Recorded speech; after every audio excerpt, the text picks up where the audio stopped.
Take two. We had a little snafu in the past one, so we're just gonna restart this. Episode 75 of Inside the Rapper Studio. Today we got Shae McCoy on, photographer extraordinaire, talking about a few things such as her website.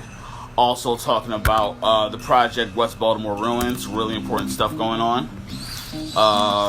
Huge shouts out to everybody that's been joining the live for the past week or so. Really means a lot. Shae, you're back on. You can go ahead and send the request. I think that was the problem. I didn't have the request and you did. Also giving the giveaways away for this week. The last password is free hat, not the hat that I'm wearing obviously, but free hat, free robe, free sticker. Got that going on. Are you still frozen? Oh my God! Are you connected to Wi-Fi? I'm outside. I'm in Canton. Yeah. Is there a way for you to connect to Wi-Fi? Let me see. If anybody got Wi-Fi out here. Hopefully. Cause, jeez, I think that happened with my last interview. The last interview that went like this, not the... All right, we are in business. Go ahead and get things started. Everybody, welcome to another exciting episode of Inside the Studio, episode 75. Of course, I'm your host, Space. Today we have a very, very, very special guest in the building. The queen of the Canon camera. Pretty much, I give the whole rundown of what she does, but I'm pretty sure you guys already know what she does. So it's popping like that for her. Amazing photographer. Does a lot of work with the youth in Baltimore. Also has a lot of big clientele. I'm pretty sure you guys already know the name, but I have to introduce her because that's my goddamn job. So, drop like, drop comment, drop heart, drop fun. The only. Hi. What's happening, Captain? What you sipping on? Water, because I shouldn't be dying. Like I am. And this fly keep biting me on my ankles. Sorry. I'm sorry, Shae. I wish I had a better location for you. But how is everything? Everything's pretty good, you know, just chilling, enjoying the day. Had someone cancel on me today, so I'm enjoying the day with my friends. How are you? I can't complain. Basically, it's another day to get things started and make things happen on this planet. So we just get to do some work. You feel good deal me? I feel you, shorty. All right, let's get it started. With every episode of Inside the Rapper Studio, there is an origin story told from the bottom of the screen. So could you tell us all how everything got started for the photographer we all know and love as Shae McCoy? So I originally started out as a blogger. I had a blog called, well, I have, because it's still there, but I have a blog called Uncommon Realist. So I started that in 2013. In 2016, I decided to start photography. I literally just bought a camera from somebody and went out and started shooting. And I blossomed into the person that I am today. Oh. That's what we love to see. I love it. I love it. I love it. So, Common Realist, I actually a lot of work. We kind of built that from scratch, and we all see what the empire looked like today. Huge congrats to you, by the way. Thank you. When was you realized that the camera was your tool of destiny? I didn't really have a moment. It's crazy because I really didn't have like a moment where I'm like, that's it. You know, it kind of just gradually happened. I did a lot of practicing. I did a lot of going out every day with my cameras, popping up at different things. And I don't know. I just started to grow into what I am. Like, I literally was shooting events first, and then I started doing conceptual stuff, portraits and things like that. And then I moved into architectural stuff, which, inspired West Baltimore ruins. So yeah, but I never had like an aha moment. It just kind of all just happened. Together. Yep. Gotcha. Do you feel as though with that natural feeling of an origin was better for you, or do you feel sometimes wish that you kind of had like that aha moment that way you can track it back to that one moment and have like that as inspiration? Nah, I definitely love the authenticity of just gradually letting shit happen for real. Like, I really don't know where it came from. I never grew up and said, "Hey, I want to take pictures of people," or even that I wanted to be a blogger. I always, was a good writer and shit like that, but I actually wanted to be a music producer. So, yeah, I wanted to be like Pharrell and them. Like, I was in high school, I really was into that.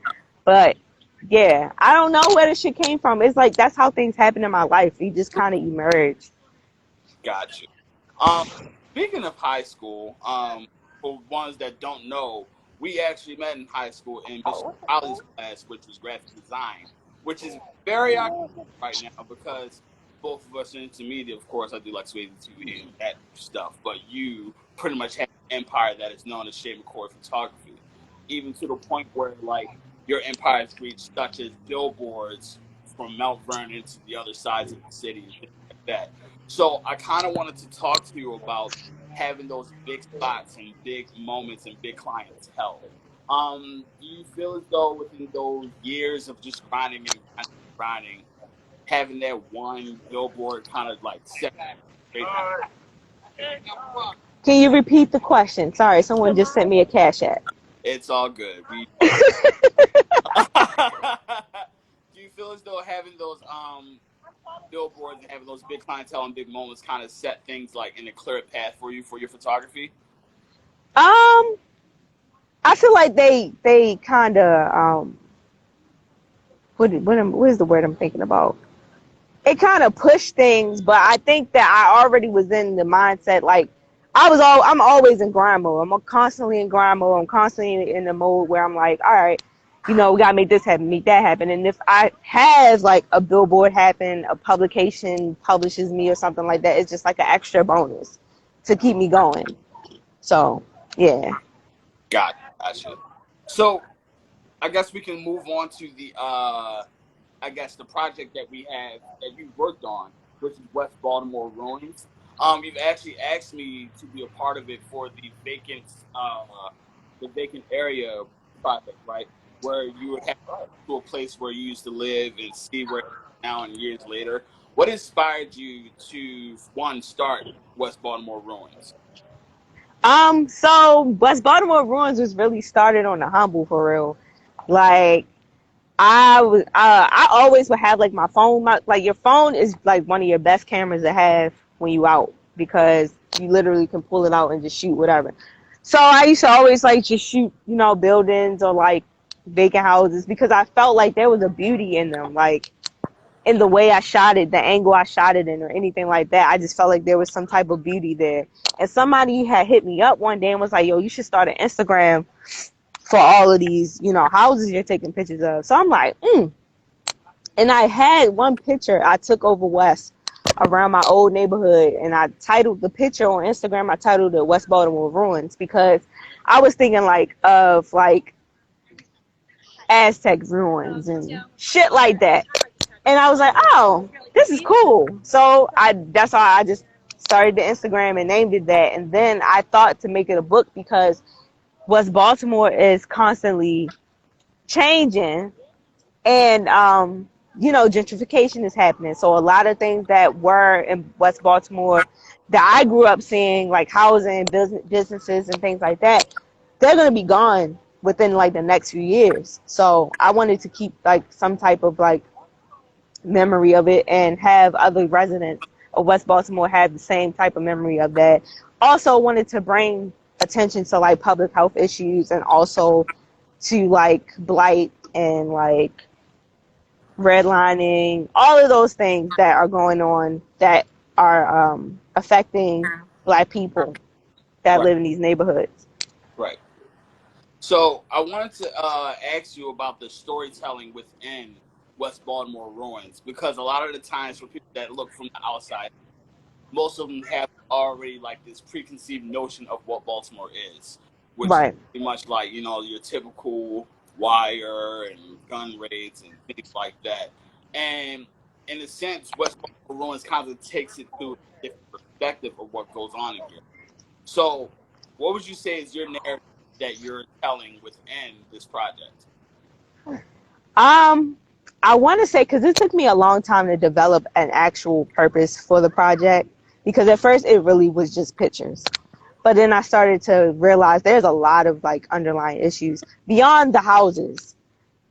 But as far as that, the story that I wanted to tell is just that, there's beauty in these urban neighborhoods.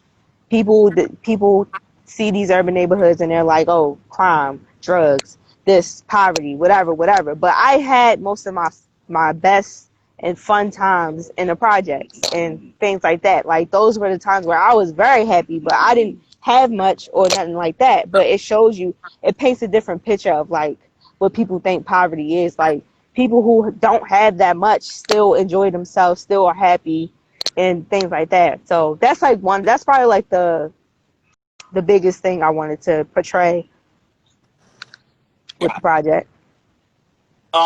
I think one of my favorite things about the project West Baltimore Ruins is that it almost acts as though a griot would tell a story of yesteryear.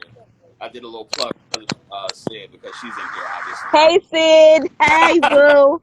But it almost tells like a story of like yesteryear, where so it keeps it keeps the history rich, it keeps the history accurate within the spaces that we live in. I feel as though West Baltimore Ruins does a really good job, Gang, gang. and most of the times when it comes to the history of being told of Baltimore, it's not done through a photojournalist perspective. Right. So, do you feel as though like you kind of like you're stepping into the photojournalism with West Baltimore Ruins, or has it always been like that? I do feel like it is a source of photojournalism, and I feel like it's very important for me to do this project because you see a lot of people who are transplants who try to do these types of projects. People who are not from Baltimore, people who are not from, certain places who try to tell these stories and they usually do not tell it correctly. And I feel like being someone who actually comes from the trenches and telling this story like photographically, I think it's fucking amazing. It's fucking dope. We can cuss on here, right? Um, say again. No, I was saying we can cuss on We're here, right? adults. Oh, I don't work for the God news or anything like that. We're grown ass I men. I'm don't gonna know tell if you you the not to cuss. I don't know if you the Fed. Everybody says that, and I try not to do too much research, and make it seem like that. It's just that like I just want to at least have enough good questions. You know what I'm saying? What you them did on certain with certain paraphernalia. You know, but that's besides the point. So the work that you do within West, how far how far has it gone? How far is the project gone? Yes. It's gotten the attention of a lot of people. I know I've done some talking about it, like with the Baltimore Sun. That was like the first major publication that actually talked to me about the project. And then like, there was other little things. Then I mean not little, but like other sublets of things that were happening with the project. And people on the streets ask me about it, or they'll see me and be like, "Yo, ain't you that girl that started that project or whatever?" And I'm like, "Yeah, it's me." You feel me? It's actually great to see that like stuff like that gets recognition, not just from like the media, but the people that live within the areas. To feel kind of having the locals within the area that you're shooting respect your craft and respect your work, because a lot of the time it's not really like respected from them. I feel really good about that, and I feel like me getting respect from people that that I'm around all the time, that I see in the city, I feel like that proves that there's authenticity in my craft. And I fuck with that. I think that anybody doing creative shit should always try to be authentic. I don't care about being popular. I don't care about who like me, who don't. It's all about the authenticity in your work and the longevity and the legacy. Gotcha. Man, Shae, you knocking these questions out the park. Hold on. Try to use my UB I want to education switch. on here for real. I see you. I'm a little frozen, so this is my commercial break.